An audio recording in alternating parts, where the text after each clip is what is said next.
Oi, gente, tô aqui no meu segundo vídeo. Eu vou falar hoje sobre seletividade alimentar do meu filho, né?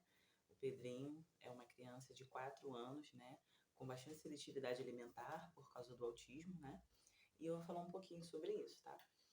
Curte, comenta o meu vídeo, se inscreve, tá bom? Para poder ajudar aqui o canal, tá?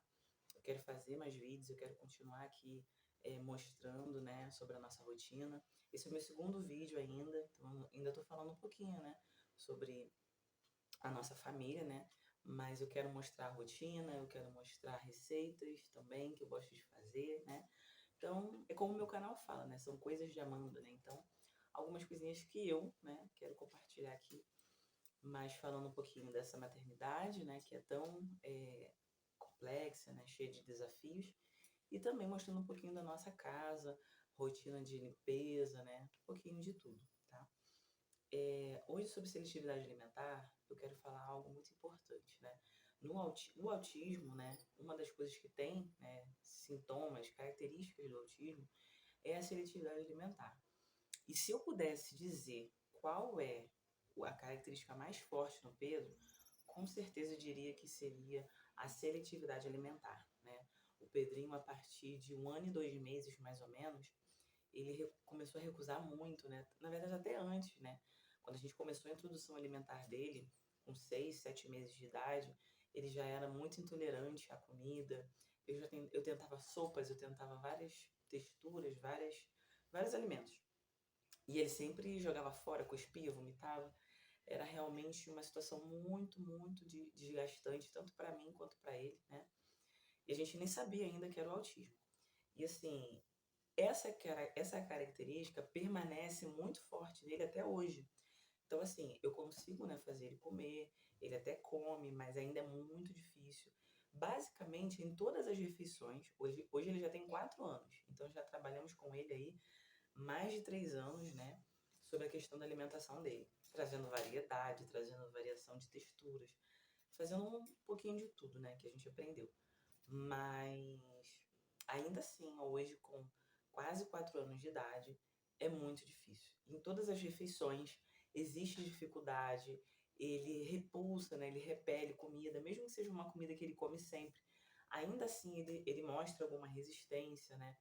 Então ainda é muito difícil, né? Toda refeição existe o desafio ali de estar entretendo ele, né? Falando e tudo mais. E assim, uma coisa que é pouco falado, né? É como isso sobrecarrega, né? Os pais, né? Como isso sobrecarrega. Porque imagina toda a refeição, né? Esse desafio, né? Então a gente como mãe, né? A gente vai lá, faz a comida, né? Com todo carinho. E aí a criança não quer, a criança não come, a criança não aceita, né? E isso é muito desgastante para o nosso emocional, né? Então, assim, nesses 3 anos que eu trabalho com ele, né, ali, estimulando para que ele consiga comer, né, são 3 anos em que todas as refeições são desafiadoras, né, tanto para mim quanto para ele, porque ele também sofre, né, ele também tem dificuldade, mas assim, como é desgastante, né? A gente tenta, né, a questão de vegetais, variação, né, variar os vegetais para que ele possa, né, receber todos os nutrientes. Qual mãe, né, não quer que seu filho esteja bem alimentado, né? E já é difícil para uma criança, né, típica comer vegetais. Muitas crianças não gostam, mas a típica, né, como o Pedro, ele não gosta. Então, o que o Pedro gosta? Ele gosta de coisas com texturas e sabores neutros, o mais possível neutro, e que não tenha variação. Eu vou dar um exemplo. Para ele comer uma banana, né? Ele está numa fase boa, porque também tem isso. Ele tem oscilação de fases, né? Então tem fases que ele está comendo um pouco melhor, e tem fases. Então é um ciclo, né? Esse ciclo de fase boa, fase ruim, fase boa, fase ruim. Então, quando ele está numa fase boa, ele come bem banana. Mas quando ele fica numa fase ruim de alimentação, ele rejeita até banana, seja cortada, seja amassada. Por quê? A banana, ela oferece vários tipos de sabor, né? Por exemplo, ela pode estar um pouco mais madura, um pouco mais verde. Então, isso já é suficiente para ele poder recusar. Se ela é de uma de um tipo, por exemplo, banana d'água, aí tem a banana prata, que tem um gosto diferente, né? Às vezes a gente não consegue perceber, mas ele consegue perceber. Então, o Pedro, ele prefere, por exemplo, entre banana e comer um pão sem nada dentro, ele prefere o pão. Porque o pão é aquele gosto sempre, não tem variação, né? Então, por exemplo, o pão de sal ou pão de forma, sempre vai ter aquele gosto bem simples e neutro, né? E que não tem variação. O pão de forma não vai estar, às vezes, um pouco mais salgado ou não. É pão de forma, mesmo gosto. Então, ele tem esse processo, né? E é uma batalha, né, diária, não é fácil. E assim, a gente vai nas terapias, né? Os terapeutas orientam a gente fazer várias coisas, né? Colocar a criança para interagir com a comida. Então, você vai colocar lá frutas, vegetais, para ele interagir, para ele tocar, para ele encostar na boca, para ver se, né? Ele vai se afeiçoando. Também é muito importante colocar a criança para comer sozinha, né? Isso tudo vai colaborando. Mas na prática é muito difícil, né? Pelo menos aqui na nossa realidade, né, com o Pedrinho tem sido muito difícil, porque ele é bastante resistente. Então, no autismo, tem crianças que têm uma característica, mas essa característica não é tão acentuada. Essa é a característica do Pedro de seletividade alimentar, é muito grande. Então, não só a seletividade alimentar, mas também incluindo junto a rigidez, né? Ou seja, essa rigidez de não aceitar coisa diferente, essa rigidez de não tolerar algo novo, né? Isso também entra na seletividade alimentar e piora tudo. E ele tem essas duas características bem fortes, a rigidez cognitiva e a seletividade alimentar. Então, assim, o que eu posso dizer para você, né? Não sei qual é a sua realidade, né? Se seu filho tem muita seletividade alimentar. Eu não sei se você já está muito tempo, né, lidando com isso, ou tem pouco tempo que você começou a ter que lidar com essa realidade, né? De uma criança que não vai se alimentar, ainda que esteja com fome, né? Os nossos filhos, né? Eles não vão se alimentar ainda que eles estejam com fome, porque é dessa forma que funciona o autismo, né? Então, erroneamente, pessoas acham que é por falta de fome ou por manha, e não é, né? São características e dificuldades que uma criança autista tem. Então, não sei em que situação você está, mas uma coisa eu te falo: continua, persista, vai melhorar, né? A questão é, sempre vai ter, né? Muitas vezes eles vão passar, né? Não é, de novo, né? Não são todas as crianças, mas muitas vezes eles vão passar por algumas regressões. Então, eles dão uma avançada, depois dão uma regredida. Não deixe esse tipo de coisa abalar, né, o seu coração. Então, assim, a gente precisa realmente se manter firme, né? Acreditando no processo, acreditando em Deus, né? E fazendo o nosso melhor. Não se culpe também.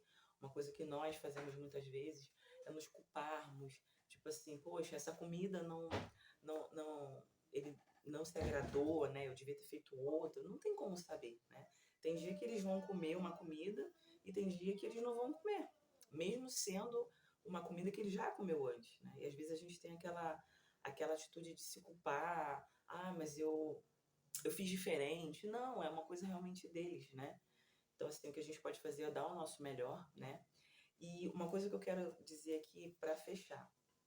Nós, como pais, né, de crianças autistas, né, de autistas, uma das nossas funções é agir como um agente, né, de incômodo mesmo para o nosso filho. Porque a rigidez deles faz com que eles queiram sempre uma rotina, eles queiram sempre as coisas do mesmo jeito. E faz parte do nosso papel, e isso é bom para eles, nós tirarmos eles um pouquinho dessas rotinas, para eles viverem coisas novas, para eles provarem coisas novas, né? Então, isso também é outra coisa que cai sobre nós. Nós vamos ser os agentes, né, de transformação, de avanço, né? Então, a gente vai trazer o novo para eles, a gente vai trazer o diferente, e eles quase sempre vão rejeitar bastante. E isso vem sobre nós, isso é um peso sobre nós. Mas nós precisamos fazer, né? Eles precisam de nós. Então, assim, o que eu posso dizer é, continue firme, né? Não se sobrecarregue, não se cobre tanto, né? Faz parte do processo, né? Não está sob o nosso poder, né? Fazer o nosso filho comer. Muitas vezes a gente se desgasta, mas não está sobre o nosso poder realmente instigar eles, motivar, né? Mas nós precisamos nos submeter ao processo deles mesmo, né? Às vezes a gente quer no nosso tempo e não vai acontecer no nosso tempo. E quando a gente quer que aconteça no nosso tempo, a gente fica um pouco mais aflito, mais ansioso e mais angustiado do que precisaria ficar. Ficar aflito, ansioso e angustiado, a gente vai ficar, né? Porque a gente quer ver o nosso filho comendo. Mas ficar colocando um prazo ou se angustiando porque não está acontecendo logo, só piora para nossa mente, para o nosso psicológico. Então, entender que existe um processo e que eles vão ter um ritmo. Cada criança autista vai ter o seu ritmo de avanço. E eles não vão se submeter ao nosso ritmo. A gente é que vai ter que se submeter ao ritmo deles. E dando o nosso melhor. E fazendo, né, o que for possível e tiver ao nosso alcance, tá? Então, que Deus possa nos ajudar. Fica firme aí. Sabe que eu também estou aqui nessas batalhas, iguais às suas, tá? E assim como eu tenho conseguido, você também vai conseguir, né? Vai chegar um belo dia que seu filho vai comer, né, melhor. Isso vai, né, tornar todo o processo gratificante. E vai também ter um dia que aquele filho que estava comendo bem pra caramba não vai querer mais nada. E vai passar um tempinho daquele jeito, e faz parte. Então a gente precisa entender que a gente precisa aproveitar os momentos bons e ficar firme nos momentos difíceis, tá bom? Fica firme aí, que Deus nos abençoe, nos guie e nos dê sabedoria, tá? Curte, comenta, tá? Se você gostou do meu vídeo, curte aí, comenta, fala aí o que é a sua maior dificuldade, né? Qual a maior dificuldade que seu filho tem, como é que você lida. Curte aí, comenta pra gente poder interagir, tá? Se inscreve no meu canal para ajudar ele a crescer, tá? Conto com vocês. Tchau, tchau.